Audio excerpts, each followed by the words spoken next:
mais um bom dia.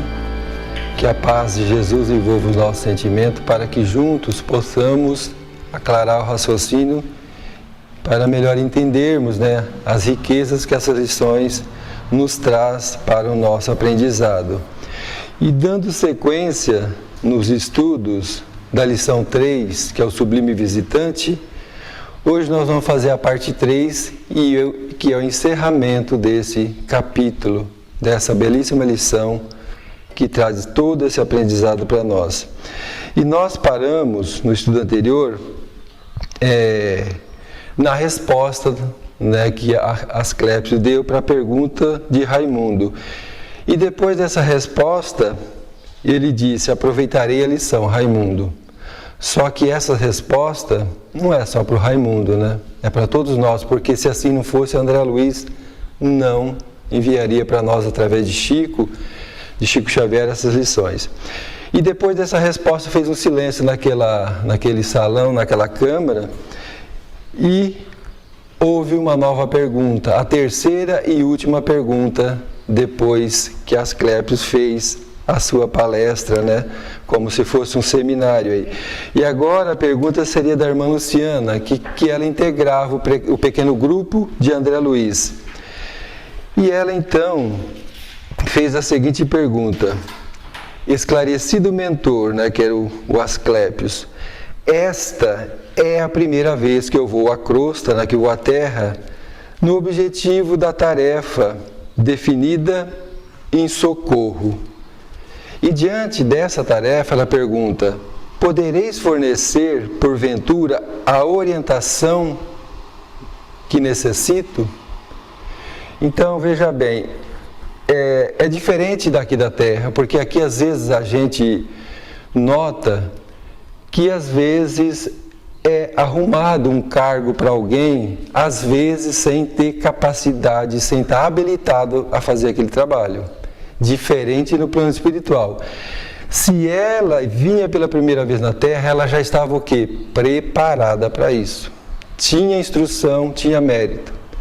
Mas assim mesmo ela pergunta, o que ela necessita na orientação?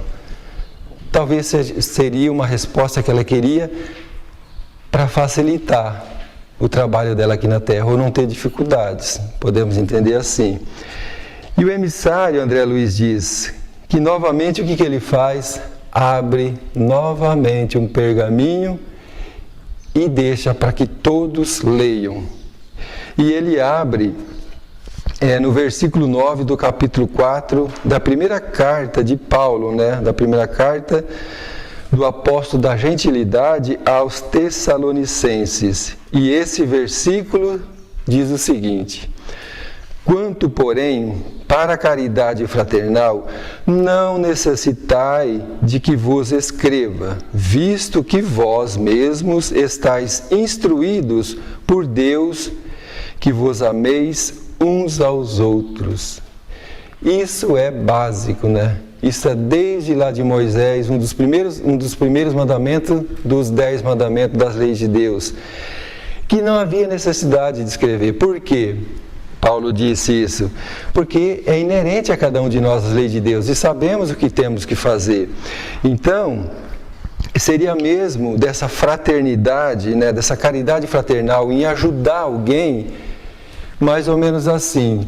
Se nós chegarmos no plano espiritual e a nossa mente nos cobrar, ou algum instrutor espiritual dizer assim para nós: olha, tinha um vizinho teu na terra que passava fome, tinha outro que passava frio.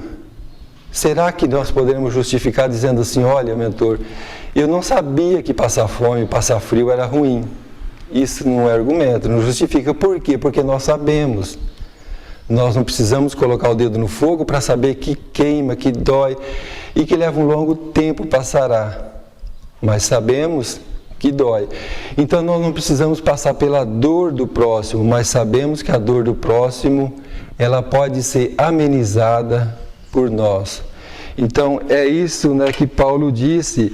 E mais uma vez ele dá a resposta através do Evangelho. Jesus, ele tinha bagagem de sobra para falar aí. E ela, olha que André Luiz disse, algo confundida, a Luciana, que fez essa pergunta, né? Observou reverente, né? Respeitosa, dizendo, compreendo. Mas esse compreendo, André Luiz coloca o que aí? Uma reticência. Quer dizer, compreendo, mas o que a gente pode pensar? São hipóteses, né? Mas eu queria mais, eu queria alguma coisa a mais. Parece que isso eu já sabia. E se você sabia, né? Se nós sabemos. Mas o mentor, né? Esse instrutor, o Asclépios, sabe das nossas necessidades e dela.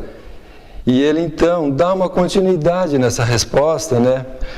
Como que se fosse ali saciar ela nessa resposta que às vezes ela não teria saciado tudo. E olha a resposta dele, curta de novo. O evangelho aplicado, né? É diferente. O evangelho aplicado ensina-nos a improvisar os recursos do bem nas situações mais difíceis. Então, se o evangelho está no sentimento e aplicamos, nós vamos ter recurso para isso. Porque nós sabemos que temos muito dentro de nós homens instruídos, mas evangelizados somos poucos. Então, novamente o evangelho como receituário para não ter dúvida aí para ela. Porque quando André Luiz fala algo confundida dela, é porque havia uma confusão ali, não teria esclarecido tudo da maneira como ela queria. E prestemos atenção no que André Luiz fala agora, através dessa resposta curta.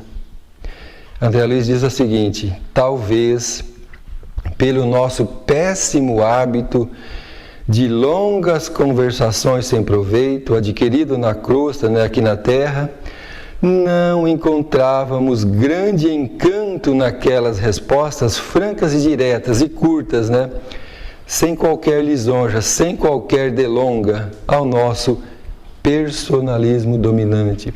Então são esses vícios que nós trazemos. Nós queremos que alguém fale para nós que vai ser fácil e não existe, né? Chico não dizia que se fosse na facilidade ele também não teria evoluído, e todos nós, né? E nesse momento André Luiz diz que rolava assim instantes pesados. Imagina um ambiente daquele padrão elevatório, e por que será, né? Mas quando observamos a gentileza e a sensibilidade de quem? De Cornélio, né? Do diretor do Santuário da Bênção, notando que os três que perguntaram, né, Semprônia, Raimundo e Luciana, eram alvos de nossa indiscreta curiosidade, né? Porque como eles estão, será, diante dessas perguntas e respostas tão diretas já? Então, Cornélio vai fazer uma pergunta também para Asclépios. Essa pergunta a gente pode entender que foi mais por caridade dele, para tirar o foco daqueles três. E nessa pergunta e resposta, para fechar ali, aclarar tudo, aquelas perguntas lá. Isso a gente entende como ato de humildade dele, que André Luiz fala, né? Que ele teve essa sensibilidade, né? E a gentileza de, parece que, tirar o foco daí e buscar uma outra pergunta. Então Cornélio pergunta a Asclépios, digno mestre, né? Digno benfeitor, que fazer para conservar alegria no trabalho, perseverança no bem e devotamento à verdade? Que talvez nessas perguntas deles faltavam isso aí. E o mensageiro contemplou num sorriso e aprovação, né? Então, mais ou menos assim, que pergunta boa para a gente encaixar ali. O mensageiro contemplou, né, sorrindo, alegre em falar do Evangelho. E descerrou, né, abriu o quê? O novo pergaminho. E vamos no Evangelho, novamente. O capítulo 16, o versículo 16, capítulo 5 da primeira carta de Paulo aos Tessalonicenses. A resposta, né, desse Evangelho tem duas palavras, ou três seja. Regozijai-vos sempre. Alegrai-vos. Está tendo oportunidade de trabalho? Agarra, pega com prazer, com alegria de fazer. Porque fazer por fazer é diferente de fazer com satisfação, com alegria, e não como uma imposição ou como uma coisa assim, eu estou fazendo, mas não gostaria de fazer. É diferente de fazer com alegria, de ter o prazer de fazer. Regozijai-vos sempre, né? Mas Asclépios falou mais um pouco, né? Ele falou jovial, o que é? Falou alegre, com prazer, a confia. Olha o que ele diz, curto de novo. A confiança no poder divino é a base do júbilo cristão, é a base da alegria do cristão, que jamais devemos perder. Então seria como perder a fé e ter que prosseguir, ter que caminhar. Então essa alegria, essa vontade é que dá o sustento, é que dá essa perseverança. É a resposta dele aqui. E Cornélio, mais uma vez humilde, agradece dizendo: ensina-nos sempre, venerável irmão, porque a gente vê o sacrifício que ele fez para vir até ali. E olha que ali era uma colônia bem mais elevada do que nós aqui. E diz ele que fez um sacrifício para vir até ali. Imaginemos Jesus para vir até na terra. Será que nós temos reconhecimento disso? Ainda não, né? E passaram mais alguns minutos e Asclépios então faz ali um comentário finalizando essa sua vinda nessa colônia, né? E ele diz assim, Asclépios: à medida que nos integramos, nos fazemos parte, né, nas próprias responsabilidades, ou seja, que nós assumimos e compreendemos que a sugestão deve ser a sugestão direta nas dificuldades, porque essas 3 perguntas eram para quê? Pelas dificuldades. Então, que a sugestão direta nas dificuldades e realizações do caminho a ser procurada deve ser procurada com o Supremo Orientador da Terra. Quem é o Supremo Orientador? Jesus. Por isso que ele disse: eu sou o caminho, a verdade e a vida. Interessante que Asclépios coloca aqui, olha, sugestão, ele sugeriu. E não foi como uma regra, impôs, vocês têm que seguir Jesus. A opção é de vocês, a opção é nossa. Vide Jesus, segue Jesus, que tudo vai dar certo, que tudo vai ser suprido diante das suas dificuldades, que foram essas 3 perguntas. Nós temos o livre-arbítrio de seguir ou não. E ele continua dizendo: cada espírito herdeiro e filho do Pai Eterno, do Pai Altíssimo, é um mundo em si próprio, com as suas leis e características próprias. Cada um de nós somos um universo à parte dentro do grande contexto do universo. Cada um de nós carregamos as nossas aflições, as nossas dificuldades. Então, ele diz assim, diante disso, o que ele diz? Mas apenas o Mestre tem bastante poder para traçar diretrizes individuais aos discípulos. Mais uma vez, né? Jesus, que ele fala para nós. Interessante, né, dessa lição que ele traz para nós.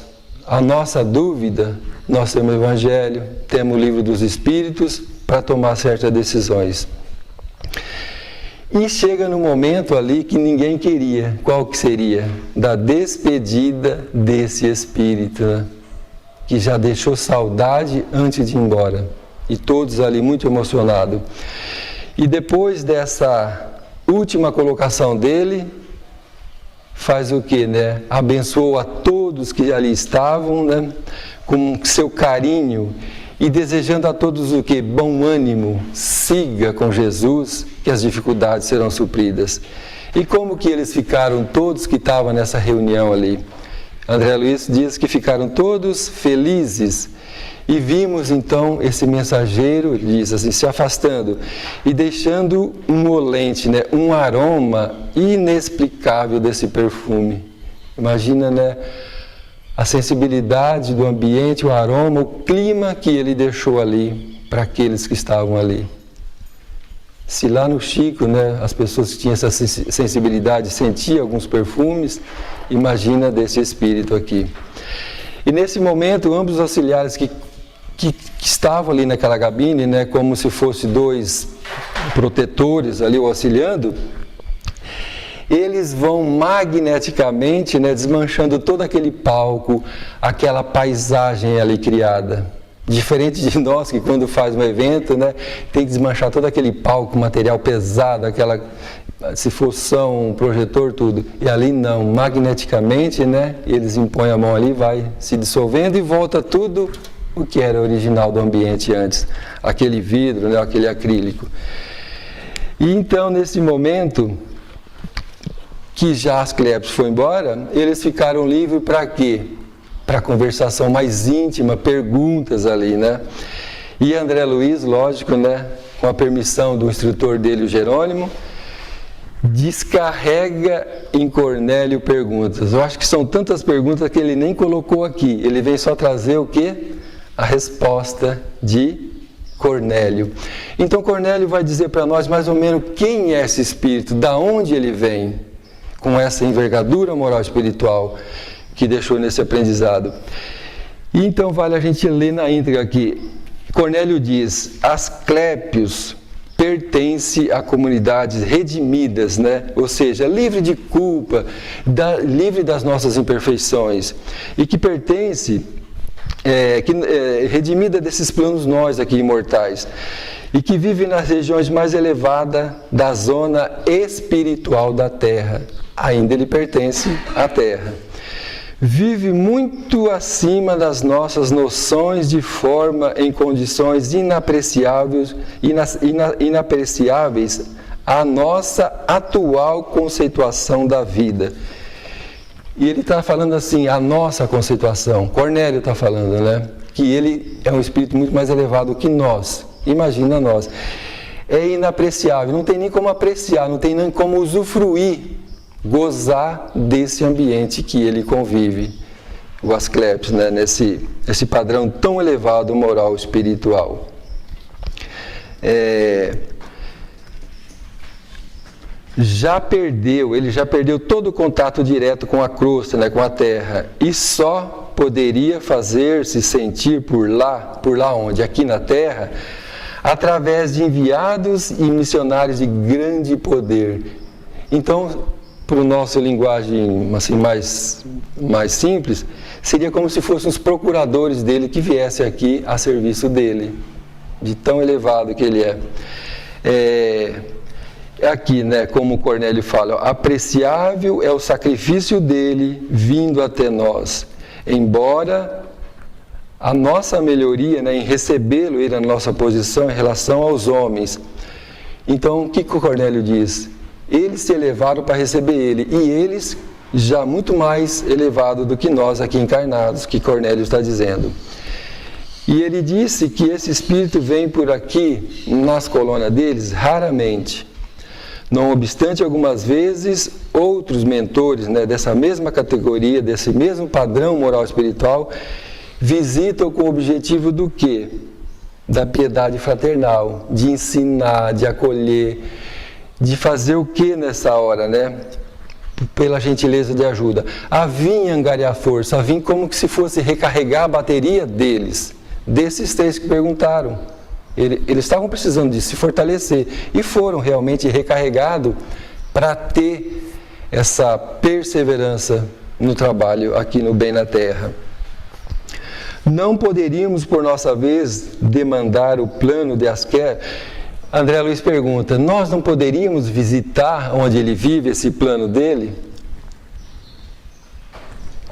Então André Luiz já queria buscar mais algum conhecimento dessa convivência dele nesse plano.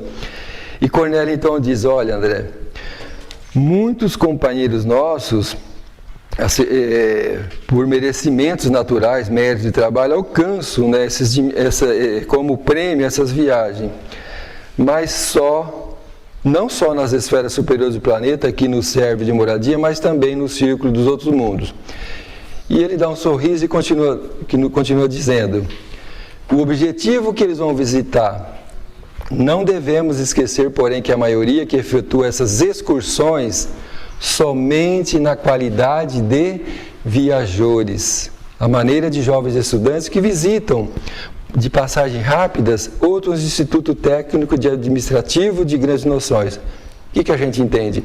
É como se fosse um aluno daqui e fosse visitar num país bem mais evoluído, uma instituição, uma faculdade, e vendo tudo ali como funciona, volta mais o que? Animado, né? De ver tanta tecnologia, isso faz bem. Então é para isso, porque não dá para captar mais, por tão elevado que é esse plano onde eles vivem.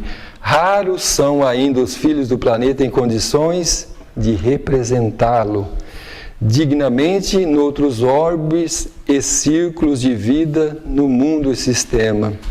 Que nível moral que tem esse espírito, meu Deus! E André fica muito impressionado, né, de tudo isso que ele fala. E André pergunta, Asclépios não poderia reencarnar na crosta? Ele não poderia vir aqui na Terra? E André Luiz vai cercando de todo lado essas perguntas, né, podendo tirar, né, do que ele pode nos ajudar, tanto lá como aqui, porque ele pensa em nós, André Luiz, porque ele passou por aqui fazia pouco tempo. E Cornélio responde, poderá sim reencarnar, mas em missão, não para resgate de dívida, porque ele já tinha feito isso. Numa missão de grande benemerência, né? Numa prestação de serviço relevante, onde vem alavancar uma nação ou todo o orbe planetário aqui. Se quiser, se ele quiser, vir em missão, é uma opção dele. E se ele quiser, é intervalo de 5 a 8 séculos, né? De 500 a quase 1000 anos ele vem. Por quê? Porque esses espíritos têm uma ocupação muito nobre, né? Eles não podem ficar largando também para vir à mercê de nós aqui. Vem mesmo numa extrema necessidade nossa e por missão deles aqui na Terra. O diretor da casa sorriu, né? E Cornélio diz, né? Ele constitui sagrado estímulo para todos nós, que vem dar essa carga, né? Essa recarga para nós. E de modo algum, Cornélio disse, né? O Asclépios relaciona-se entre abnegados mentores da humanidade terrestre, partilha da soberana elevação da coletividade a que pertence, mas efetivamente é ainda entidade do nosso planeta, então ele pertence ainda à esfera, né, daqui da Terra, do nosso plano, funcionando embora em círculo muito mais elevado e muito mais alto da vida. Compete-nos peregrinar muito tempo no campo evolutivo para atingirmos as suas pegadas. No entanto, acreditamos que o nosso visitante sublime suspira, né? Deseja ele integrar no quadro de representante do nosso orbe, junto às gloriosas comunidades que habitam, por exemplo, Júpiter e Saturno. Então veja que a evolução não para. O Cornélio diz aqui, ele não afirma, ele fala acreditamos, né? Porque é uma cadeia de evolução, então o caminho será esse. Ele não afirma, mas ele fala acreditamos que ele visa, né? Que ele deseja o quê? Assumir, né, como representante dessas comunidades que habitam Júpiter e Saturno, que ainda a gente nem entende o que se passa por lá. Então, eles também estão evoluindo, né? Cornélio finaliza dando uma aula para nós sobre a cadeia evolutiva, né, do universo, bem rápido e pouco, em se referenciando, né, buscando essa referência desse Asclépios, desse espírito. Ele diz assim: os componentes dessas, por outra sua vez, esperam ansiosos o instante de serem convocados à divina assembleia que rege o nosso sistema solar. Também eles esperam um novo trabalho, uma subida, um degrau acima, por merecimento, por mérito.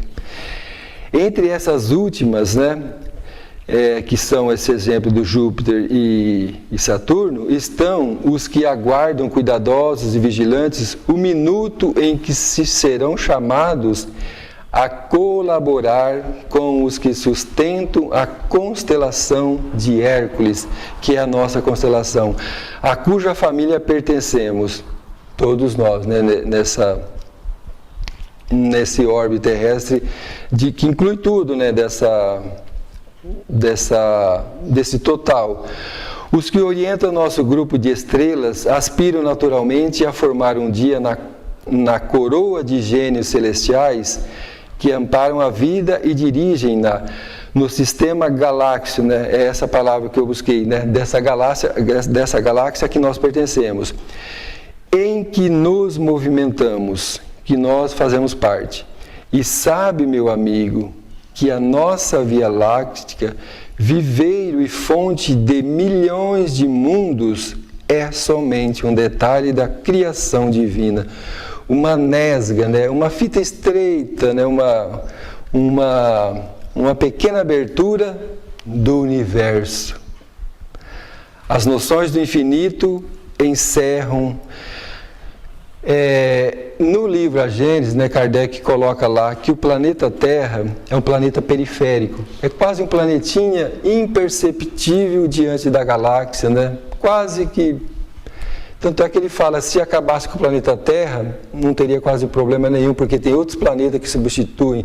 Então, isso não é desmerecendo, desvalorizando a Terra, pelo contrário, que essa obra-prima maravilhosa, né,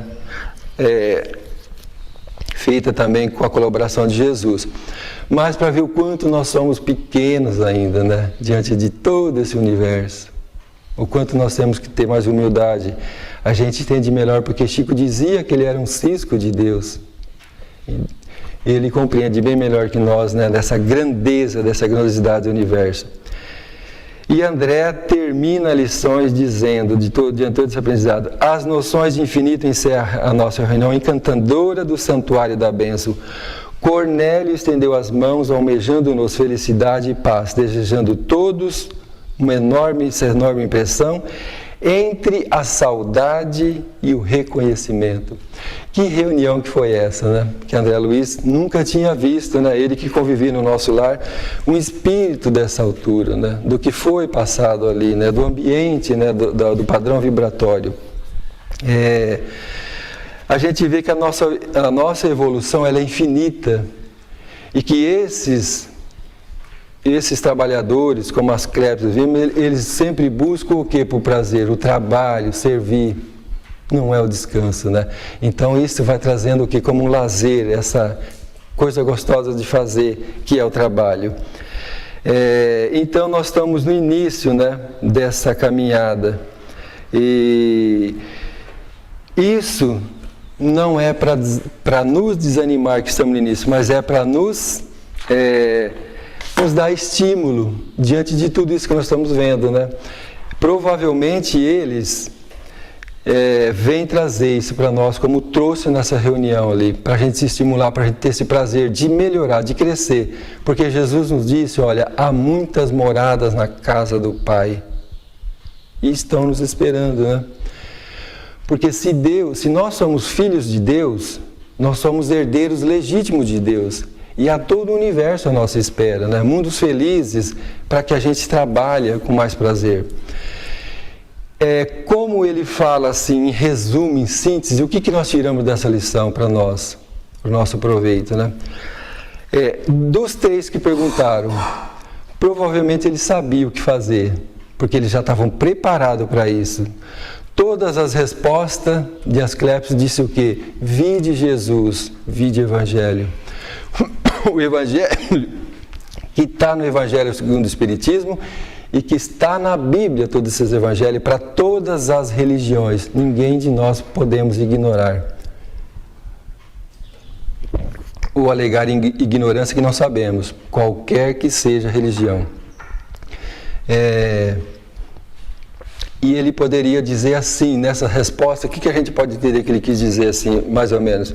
Meus irmãos, vocês foram preparados e convocados ao trabalho na crosta. A terra, né, que é a crosta que eles chamam, é um mundo do quê? Prova e expiação, onde vive e convive espíritos imperfeitos. Imagina, será que terá facilidade de trabalhar aqui? Claro que não. E eles sabiam disso, né? E seria difícil, não é um trabalho fácil. A gente sabe, a gente convive aqui. Então não seria fácil. Então ele vem dizer, é nas dificuldades que nós também crescemos, aprendemos e nos fortalecemos. Chico não disse que facilidade não ensina muito, não. Mas nas dificuldades nós fortalecemos. Se o exercício físico fortalece o corpo, o sacrifício fortalece o espírito. Isso aí é lei básica, né? Está no Evangelho. Nós não temos aqui na Terra um asclepis, mas as necessidades nossas, a nível da nossa necessidade, cada um de nós temos um asclepis, que nós chamamos de Espírito Protetor, o Anjo da Guarda.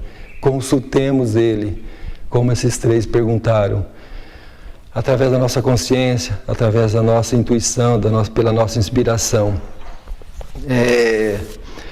Nós não podemos comparar as asclepis com o nosso Espírito Protetor, mas todos nós temos, suprindo as nossas necessidades por enquanto. Ele nos ensinou a falar pouco, mas falar objetivo, falar aquilo que necessitamos sem delongas, né?